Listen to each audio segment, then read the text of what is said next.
नॉर्सेट की preparation MSc nursing के साथ हमें किस तरीके से करनी चाहिए, अगर हमारा सिलेक्शन नॉर्सेट जैसे एग्जाम में हो भी जाता है तो हमें अपनी सीट कैसे सिक्योर करनी है आपकी आफ्टर द मास्टर्स हम as a nursing officer join करें विदाउट एनी डिले। और I am discussing to my case, तो जब मैंने फर्स्ट ईयर में एमएससी के और सेकेंड ईयर में मैंने एक्सटेंशन के लिए अप्लाई करा था तो मुझे एक्सटेंशन नहीं मिला था। सो जब मुझे एक्सटेंशन नहीं मिला तो मुझे अगेन नॉर्सेट के लिए प्रिपेयर करना पड़ा और नॉर्सेट प्रिपेयर करने से लेकर मेरी नर्सिंग ऑफिसर की ज्वाइनिंग तक का इस बीच में टोटल 4 मंथ का गैप तो हो ही गया था।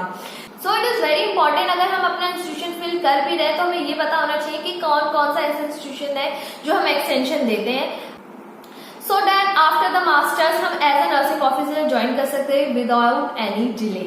सो हेलो टू एवरीवन, मेरा नाम है दीपू डंगवाला और इस वीडियो में हम ये डिस्कस करेंगे कि हमें मास्टर के साथ साथ अपनी नॉर्सेट की प्रिपरेशन कैसे करनी चाहिए।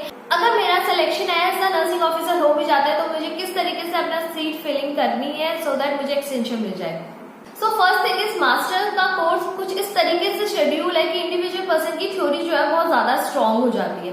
सो स्टिल आपको किसी भी टॉपिक में अभी भी थोड़ा सा आप ऐसा सोचते हैं कि आप थोड़ा सा वीक है तो आपको सबसे पहले उस वाली थ्योरी को आपका स्ट्रांग करना चाहिए।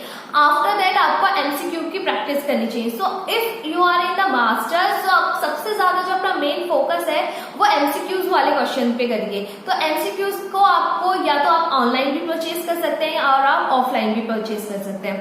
अगर आप ऑफलाइन कर रहे हैं तो ऑफलाइन में आपको मिनिमम 2 बुक्स तो लेनी है, 1 book for the basic and 1 book for the advance. जो बेसिक वाली बुक होगी वो हमारा हेल्प करेगी हमारे नॉर्सेट के प्री वाले एग्जाम को क्वालिफाई करने के लिए, और जो एडवांस वाली बुक होगी वो हमें हेल्प करेगी नॉर्सेट के मेन वाले एग्जाम को क्वालिफाई करने के लिए। सो बेसिक वाली बुक में हमें सबसे ज्यादा पता है कि जो सबसे अच्छी बुक है वो है पीआर यादव, और एडवांस वाली बुक में हमारी सॉन्डर्स या मॉसबी में आ जाती है। तो सबसे ज्यादा मेन इंपॉर्टेंट थिंग ये है, आप किसी भी 2 बुक को पकड़िए या किसी भी 1 बुक को पकड़िए जिसमें बेसिक और एडवांस दोनों टाइप के क्वेश्चन हो, ठीक है। सबसे पहले आप ये सिलेक्ट करिए कि आपको किस बुक से पढ़ना है। आफ्टर दैट आप उस बुक का मल्टीपल टाइम रिवीजन करिए रादर देन आप किसी नए वाली बुक से प्रैक्टिस करें ड्यूरिंग योर मास्टर्स। तो मास्टर्स के टाइम पे आपको कुछ भी नया ऐसा मत छूइए जो आपके लिए अभी स्टिल नया हो और आपका exam with in 2 to 3 month में या फिर 6 मंथ के गैप के बीच में हो। सो क्योंकि अगर हम जब भी अपना रिविजन करते हैं, पुरानी चीजों को दोबारा से रिकॉल करते हैं, तो हमारी जो ग्रास्पिंग वाली कैपेसिटी हो जाती है बहुत ज्यादा इंक्रीज हो जाती है। उसी के साथ साथ जो हमारा लर्निंग पावर है वो और ज्यादा ही इनहांस हो जाता है। सो ड्यूरिंग योर मास्टर्स आपका जितना भी ओल्ड कंटेंट है बट अपडेटेड है वो कंटेंट, आप उसी वाले कंटेंट को पढ़िए, उसे अगेन रिवीजन करिए। अपने जो ओल्ड थ्योरी आपके पास रखी हुई है बट आप एमसीक्यूज रोज और डेली करिए। एटलीस्ट आपको 100 और 200 एमसीक्यू डेली आपको प्रैक्टिस करना है, क्योंकि मास्टर एक ऐसा कोर्स है जिसके अंदर में ना हमें रिसर्च भी करनी है, हमें अपने प्रेजेंटेशन भी देनी है। तो एटलीस्ट हमें अपना पास कुछ टाइम तो निकालना है कि एटलीस्ट मैं क्वेश्चंस तो कर सकूं, क्योंकि थ्योरी तो मेरा मास्टर्स के प्रोग्राम में ही आपका क्या हो जाएगा, स्ट्रांग हो जाएगा, बट आपको एमसीक्यूज खुद से प्रैक्टिस करनी है, क्योंकि मास्टर्स के कोर्स के अंदर में हम थ्योरी सबसे ज्यादा पढ़ते हैं as compare to the MCQ.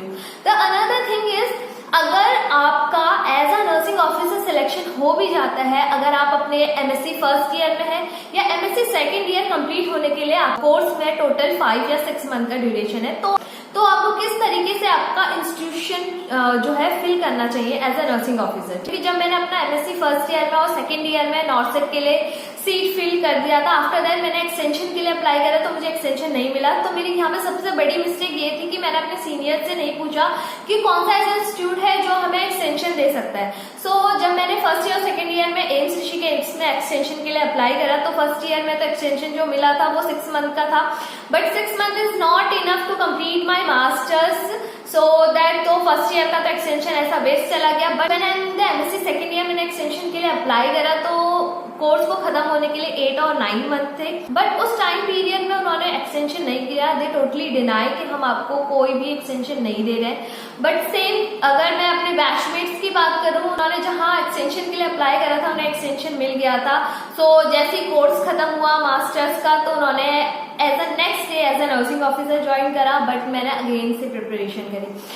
सो जब भी आप सीट फिलिंग करें तो आप पहले मेक श्योर हो जाए कि आपको वो इंस्टीट्यूशन जो है 6 मंथ का या फिर उससे ज्यादा महीने का एक्सटेंशन दे रहा है या नहीं दे रहा है। अगर कोई इंस्टीट्यूशन आपको एक्सटेंशन नहीं देता है तो सीट जो है ऑटोमेटिकली कैंसिल हो जाती है, क्योंकि हम पर्टिकुलर जो शेड्यूल डेट है उसमें हम ज्वाइन नहीं कर पाते हैं। The thing is that during your master preparation theory automatically जो है स्ट्रॉन्ग हो जाएगी, बट एमसीक्यूज की प्रैक्टिस आपको कंटिन्यूस करनी है। नेक्स्ट थिंग इज, अगर आपका as a nursing officer selection हो भी जाता है तो आपको मेक श्योर कर लेना है फर्स्ट थिंग कि जो मैं सीट फिल कर रही हूँ वो इंस्टीट्यूशन मुझे एक्सटेंशन देगा या नहीं देगा। I hope you like this video. So तब तक के लिए tata bye bye and take care.